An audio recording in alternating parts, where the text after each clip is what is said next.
হরে কৃষ্ণ ভক্তবৃন্দ, আশা করি আপনারা সবাই ভালো আছেন এবং হরে কৃষ্ণ মহামন্ত্র জপ করছেন।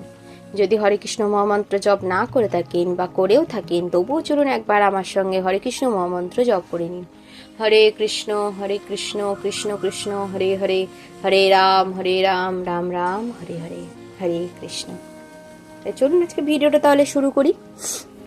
ওং নমো ভগবতে বাসুদেবায়। ওং নমো ভগবতে বাসুদেবায়। ওং নমো ভগবতে বাসুদেবায়। শ্রীমদ্ ভগবদ গীতা তৃতীয় অধ্যায় কর্মযোগ, শ্লোক নম্বর 23। यदि हि अहं न वर्तेयं यातु कर्मणि अतीन्द्रितः मम वर्त्म अनुवर्तन्ते मनुष्याः पार्थ सर्वशः।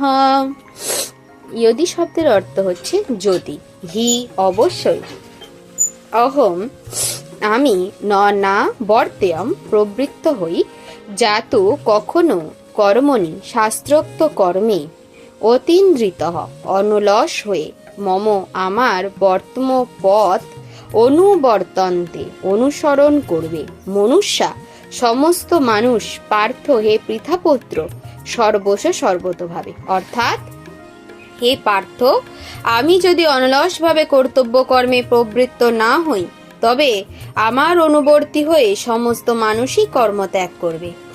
পারমার্থিক উন্নতি লাভের জন্য সুশৃঙ্খল সমাজ ব্যবস্থায় সামঞ্জস্য বিধান করার উদ্দেশ্যে প্রতিটি সভ্য মানুষের জন্যই প্রথাগত আচরণবিধি প্রদান করা হয়েছে।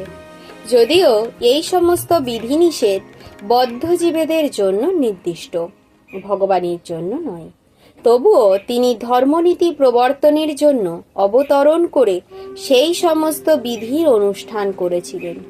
তা হলেই সাধারণ মানুষ তার পদাঙ্ক অনুসরণ করবে, কেননা তিনি সর্বশ্রেষ্ঠ মহাজন। শ্রীমদ্ ভগবত থেকে আমরা জানতে পারি, ভগবান শ্রীকৃষ্ণ ঘরে এবং বাইরে সর্বত্র গৃহস্থচিত সমস্ত ধর্মীয় আচার অনুষ্ঠান পালন করেছিলেন। ওম সর্বে ভবন্তু সুখেনা, সর্বে সন্তু নিরাময়া, সর্বে ভদ্রাণি পশ্যন্তু, কশ্চিৎ দুঃখম ন আপ্নুয়াত। ওম শান্তি, ওম শান্তি, ওম শান্তি। হরে কৃষ্ণ কৃষ্ণ কৃষ্ণ হরে হরে, হরে রাম রাম রাম হরে হরে।